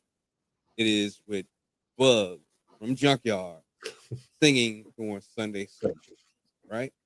You know, we've heard Junkyard on tapes, hitting whining songs, doing regular shows and everything, right? But to see Bugs up there, the master of ceremonies that is, right? To see him singing during Sunday service, how did that come about? So Bugs a member. So he'd be at church. He'd be at church. And he got brought. This guy named Tony Ray who brought Bugs, who brought BU to church. Shout out to Tony Ray. Rest in peace, Tony Ray. We love you. God bless your memory. Tony Ray was one of the realest cats you would ever meet, and brought so many people from the go-go community to church. But yeah, and I forget how it happened. I don't know if we gave him an award or something, or we brought him up for. No, I think it might have been his birthday or something. Like it was something, and he had always told me, Rev, because I told him, man, you need to come up and run the one day. Rev, I come grab the mic, man. I'm gonna sing, man. I'm gonna run the one. I'm gonna sing. I'm like, you can sing? Yeah, I'm gonna sing it, Rev. I'm gonna sing for you, man. I'm gonna, man, come grab this joint. And he came up, and yeah, and that's how he did it. Yeah, no, we got him. If you want some footage, you also need to see Miles Rawls singing. Miles Rawls from the Goodman League. Really? Yes. Really? Yes. Miles Rawls sang up in that joint. We gave him an award, and Miles sang up in that joint. Yes, he did. Yeah, we got Miles Rawls singing. I think he was singing "Thank You" to his wife. But yeah, Miles Rawls. And then if you want to see something, Big Tony is on one of our albums. I forget which mixtape it is. But Big Tony from Trouble Funk, and he had dropped the praise. Drop the praise on the Northeast crew. Drop the praise. Drop. Oh yeah. And drop the praise. Oh, wow. It's a little crazy too. Yeah, we definitely yeah. No, yeah. Because Big Tony's a member. Big Tony's a faithful member. Yeah, Big Tony's a member. Yeah, really? Big Tony. Yeah, Big Tony hit drop the praise, and it was just nuts in there. You okay? I can say that Community of Hope probably has pound for pound one of the best go-go bands ever assembled on any given day. Really and true. That's without a doubt. Well, and I'm blessed by the sentiment. I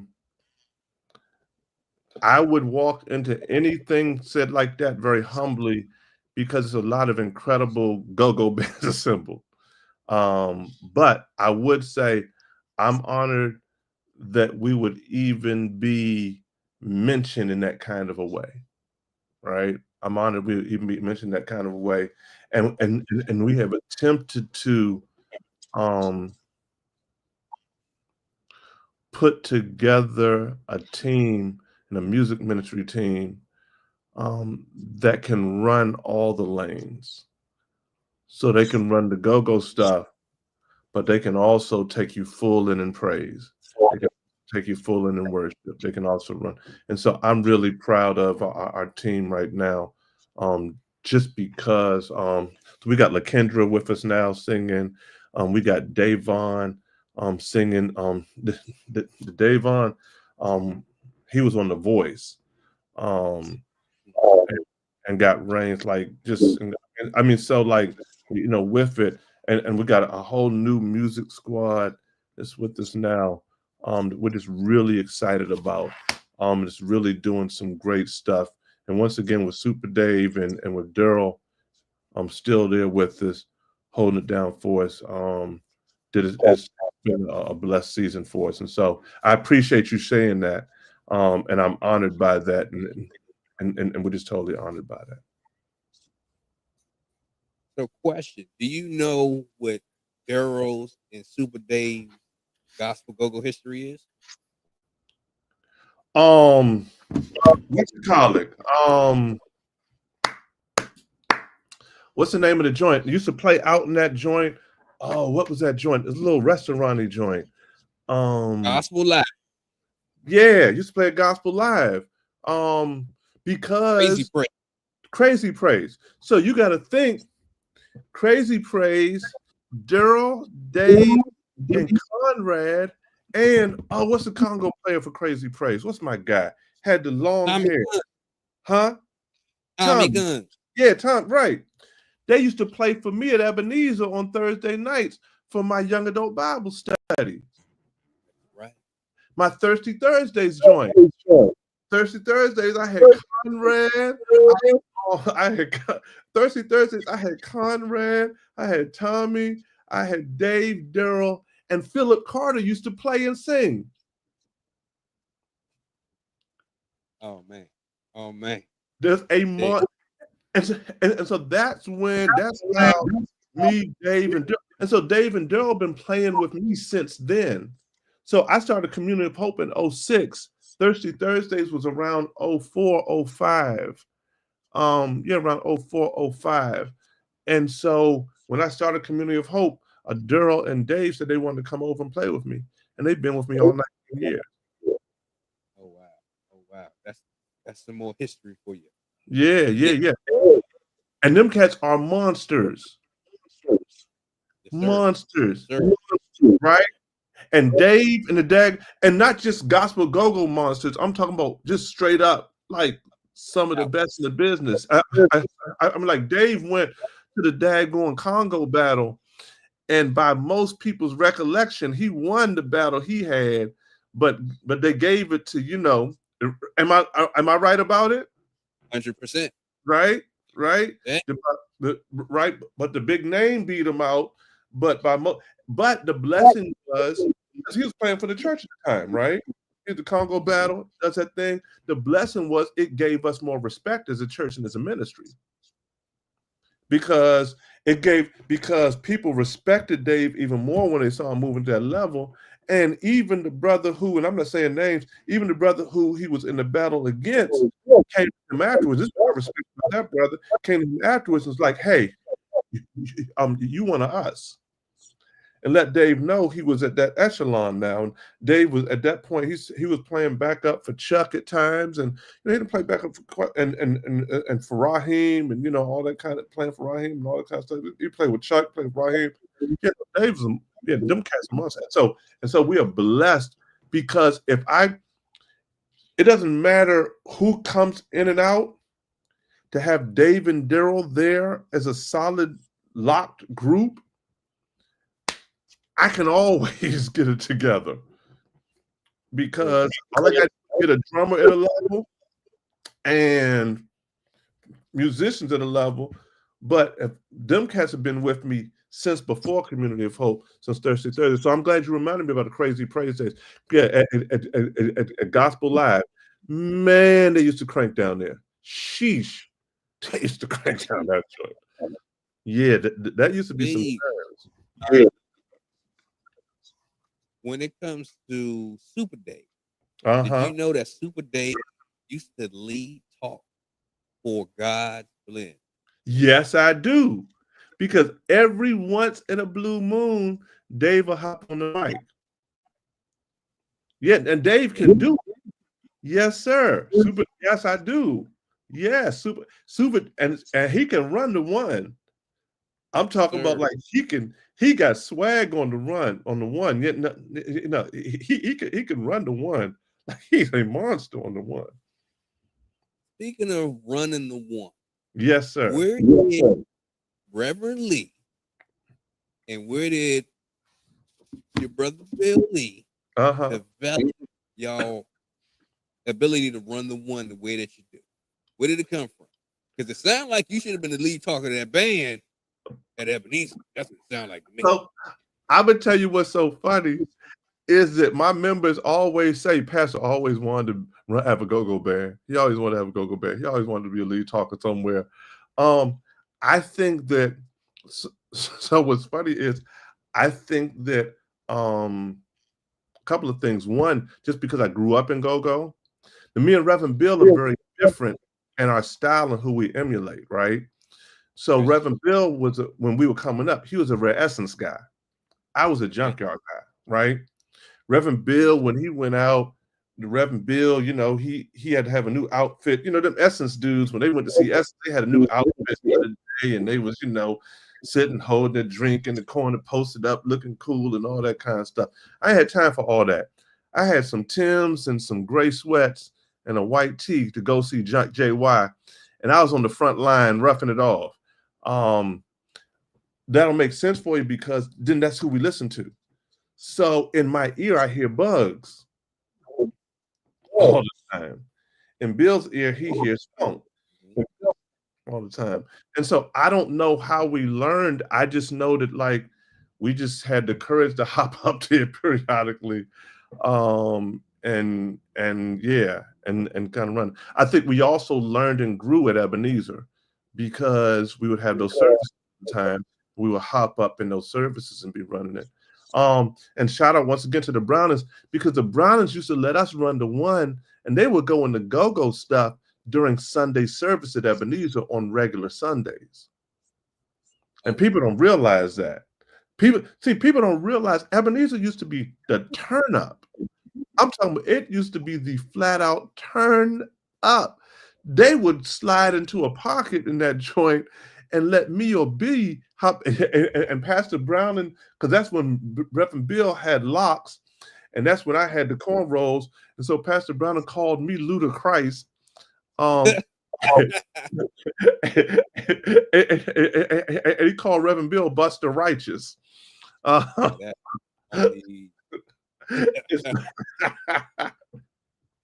Yeah. Oh, Sister Tiffany from my church. Sister Tiffany from my church just said to also remember I hop up on the cowbell too. Yeah, so I grab a cowbell in the middle of a service if they cranking real hard, and rock the cow too. But yeah, no man. So I think we just been blessed to just enjoy what we do and be authentically part of the culture, and so I think that's just kind of how we flow. That's what's up.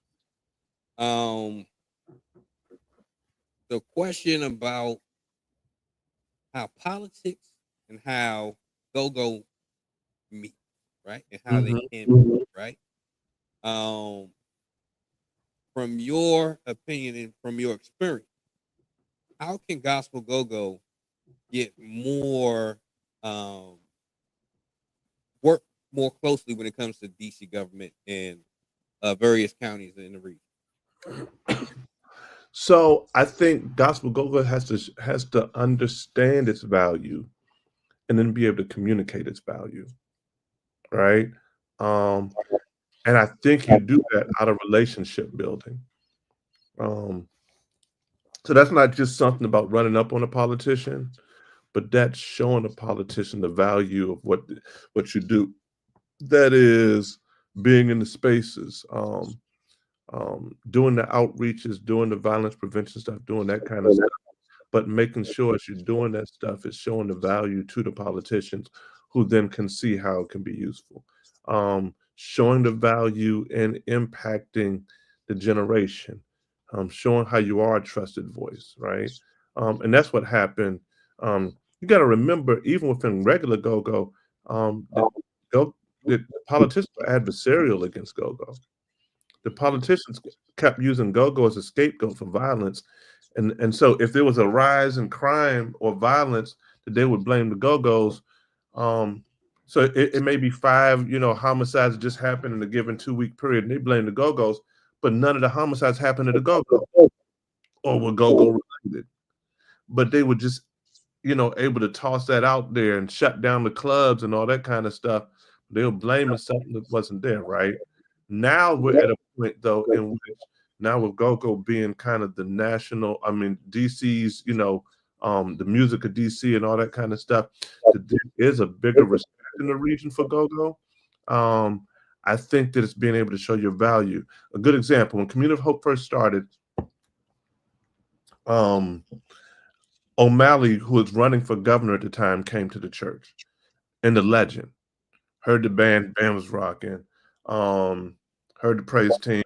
So this was a legend. We didn't really have much then, right?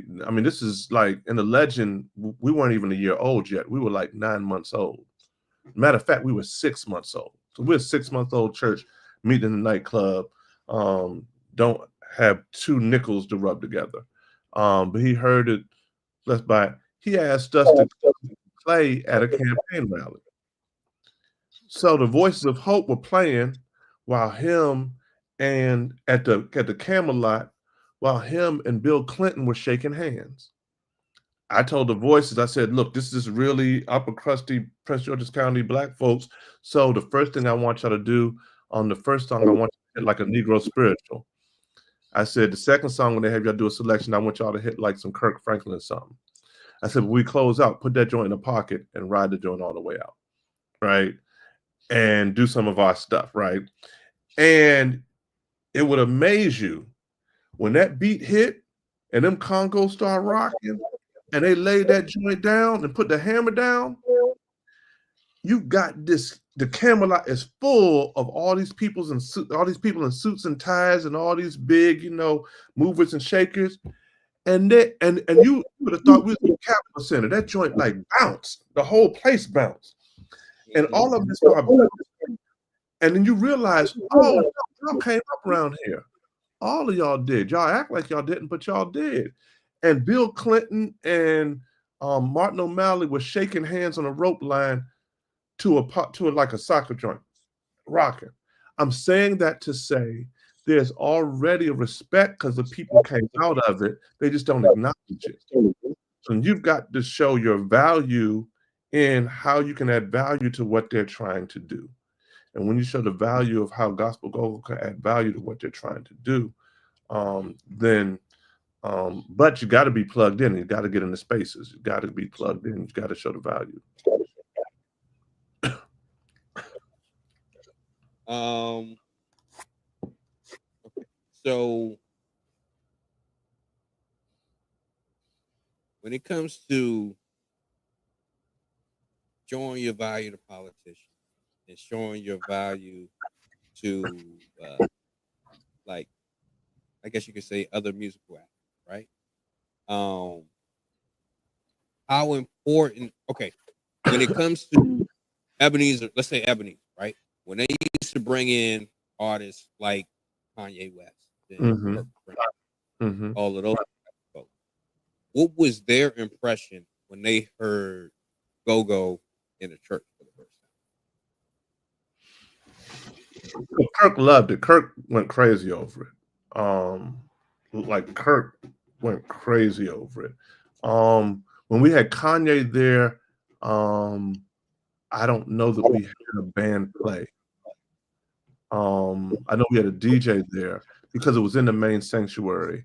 And at that point, I wasn't having bands play on that sound system. If I had a band play, it was going to be in sound. And as strong as Ebenezer sound was, it's not real go-go music sound. Right. On that day, no. So when Kanye came, he didn't hear necessarily a band play. Kirk loves go-go music, just flat out. Matter of fact, I wish I could find. I think Reverend Akil found this video. He did an album release there one time, and he was singing with my youth praise team. And at the end, he said, "Y'all give me some of that go-go." Yeah. There, I remember. Yeah. Oh, you were there? Yes, sir. He said, "Y'all give me some of that go-go." And Reverend Bill came out and started running the one, right? Mm-hmm. And took him in. And Kirk jumped on Reverend Bill's back. The Reverend Bill is just 6'4". At that point, he was like around 270, probably 260, big, huge mountain of a guy with these locks. And Kirk looked like a rag doll hanging on Reverend Bill's shoulder, right? And Kirk like hanging on Reverend Bill, like, yeah. And we went all the way. So no, Kirk loved go-go, and loved the culture. He loved it. Do you see any instances where they will come and actually, like an artist like Kirk Franklin will come in and do like the front porch and have the Pocket of Hope as their backline, and then they go into it? So I think that's a realm of possibility. Also, though, you got to think. So J.J. Harrison has a song out right now. That band is the Pocket of Hope. That was, See, people don't know. Oh, yeah, I was going there. So that band is the Pocket of Hope, and singing on that joint is Philip Bryant. Yeah, so singing on that joint is Philip Bryant, and that band is the Pocket of Hope. So you've had like that kind of stuff. I could see those levels of possibility and those movements. I could see something like that happening with Kirk. Kirk is just so big. Well, I'm gonna tell you this. So here's what's funny: Kirk Franklin tour, right? Mhm. Kirk Franklin tour is happening on the day that Kirk was here in D.C. Right? Dave Kirk was here in D.C. Once again. So Philip Bryant is the music director for the tour, right? Right. Phil comes to church, right? Because the tour plays that night. He comes to Community of Hope, surprises us, right? The band is rocking. I don't realize Phil done taped the band on his phone. Shot video, taped it, right? He done gone back and he done took Dave's congos out of the music joint and put them into the track. Okay. And Kirk Franklin's show that night. It was crazy. So there was a part during that show that you hear Super Dave's congos playing in the middle of their set because Phil done added his congos into their set. That's amazing. That's Yeah, so just that's everybody crazy. Hold on. And it shows you the musical genius Philip Bryant is. That fool could shoot daggone in a church service, could shoot a video and take that. And by that night, he's playing it in a Kirk Franklin show as a part of the set. There has been some heavy hitters. They have been through a lot of so just so everybody knows, the song that we're talking about is J.J. Harrison featuring Philip Bryant. And the name of the song is "You Are Lord of All." Yeah, Lord of All. He remixes Lord of All song. Yeah. That's the Pocket of Hope. Yeah, that's Dave and Gerald now. Animal on drums. I mean, that's Animal on drums, Josh on bass. From Black Adam. Yeah. Me. I played that song so many times. That song cranks. Goes in. That's okay. So how did that come about? How did that idea come about? So you got to remember that Brittany Wright sang for us at the time, because Brittany sang for us. Brittany had been with us. Brittany was with us about 15 years, right?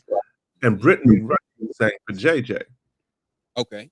She sang back with JJ Harrison. But there are different folks who like Phil, because Phil is the producer he's worked with most of these folks. Right? So he's worked with so all of these folks are like friends and family.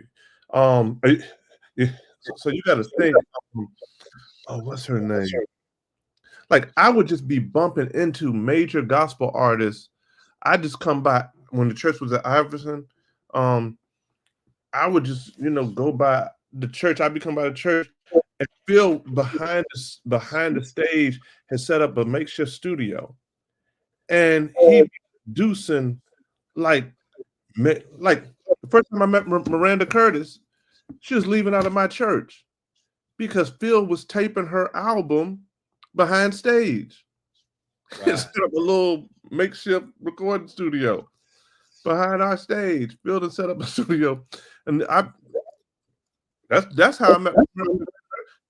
Phil would have all kinds of major artists, major gospel artists. They'd come through, and he'd be recording them at Community of Hope. So they're like major albums. He'd be like, "Oh no, I did the overdubs for that." Yeah, no, yeah, Miranda was here because we were doing overdubs, or we were doing such and such for her album. I'm like, "You doing the back end?" Dude, that ain't no. Oh no, it's enough. It's enough. Yeah. And Phil, yeah, he had turned behind the stage Community of Hope and was doing like Miranda Curtis album stuff. Yeah. Crazy.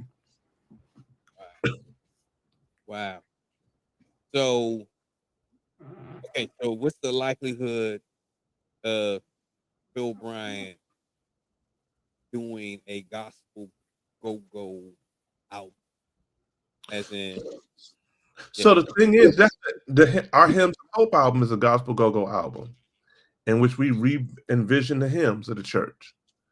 So Hymns of Hope is a whole album with Phil in which Enya's on there, boom, boom, in which we did Brittany Wright, Halima Peru, in which we looked at the hymns of the church, just various hymns, but remixed them and and did them our way. That's a whole gospel album right there. So it ain't no waiting for that. That's already been done. well, I know what I'll be listening to tonight. Thank you.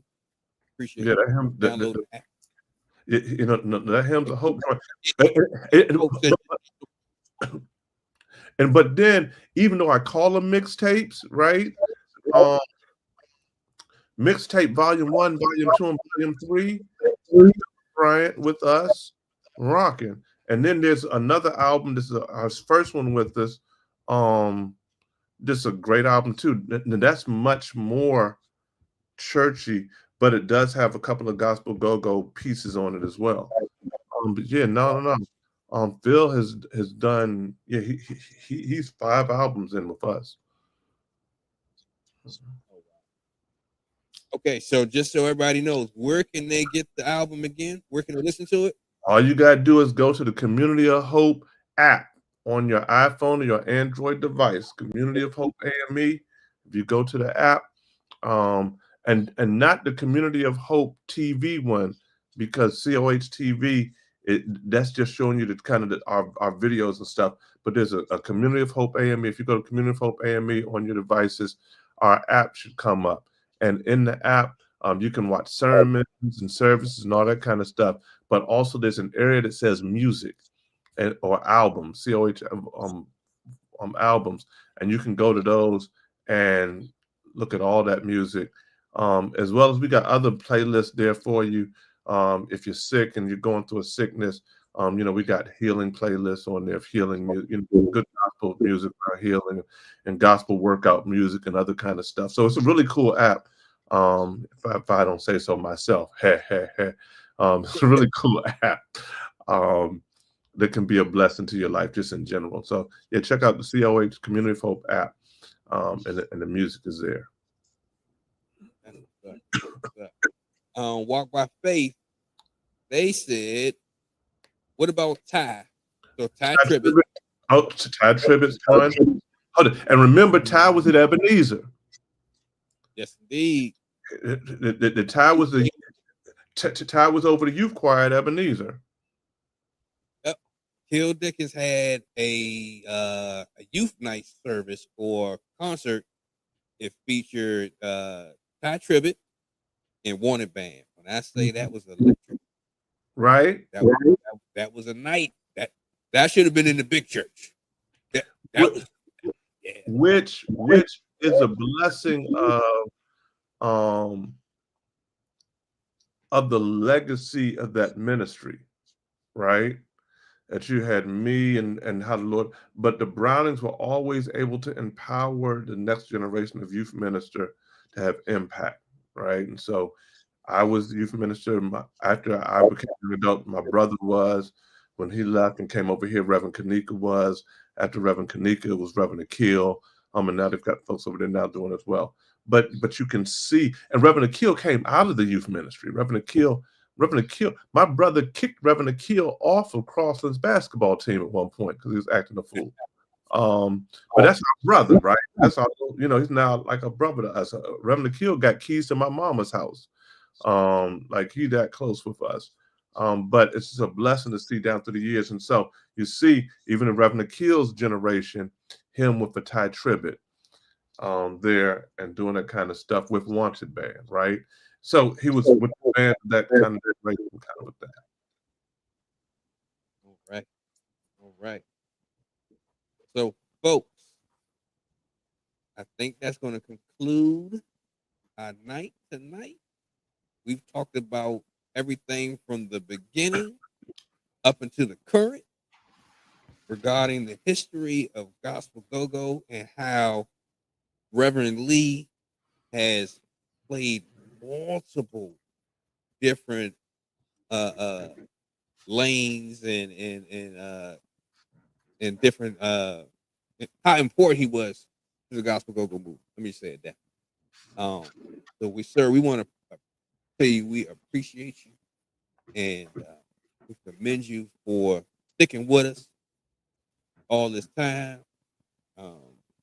The times where it was easy, and times where it could have been a little bit of a headache. I know we gave you some headaches too.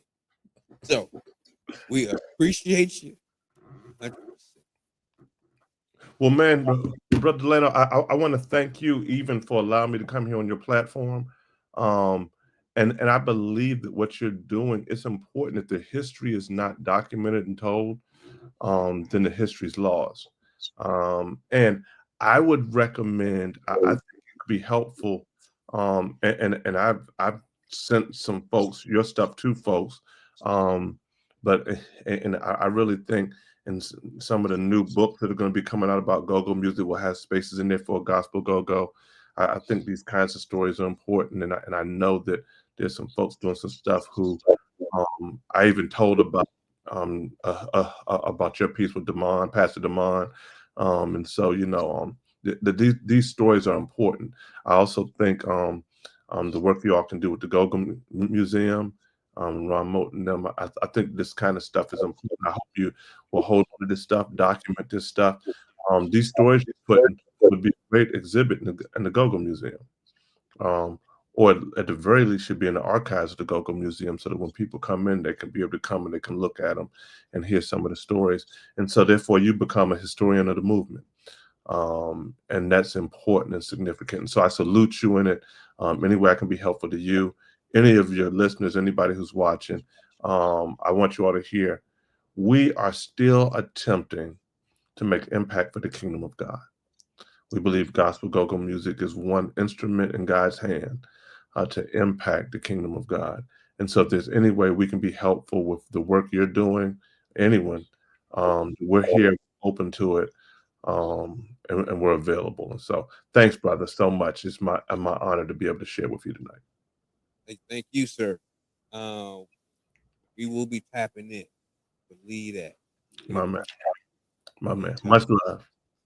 And so everybody knows you can follow Gospel Go-Go 411 and be aware of the interviews that are coming, because we got some that are coming. So you can follow us on Instagram. You can follow us on YouTube, Facebook, Gospel Go-Go 411. Also, if you want to hear Gospel Go-Go music 24/7, that's every minute of the day, you can catch it on Gospel Go-Go 411. There's a link in the bio of the Gospel Go-Go 411 pages. Additionally, if you look below in the comments, there will be, well, actually in the description of this video, there is a link where you can click directly and you can listen to Gospel Go-Go music all day. You can even put your request in and hear what you want to hear. We got a collective of music, from the old to the new, right? So take your time, subscribe to the channel so you can be aware, follow us, like it, share it, let somebody know. Uh, you know, take the lead like what Reverend Lee just did. Just let somebody know. You never know how it can impact and help somebody, right?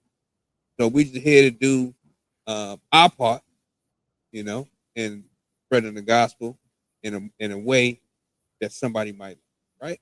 So again, we want to thank Reverend Lee for being a part of our discussion today and sharing his stories behind the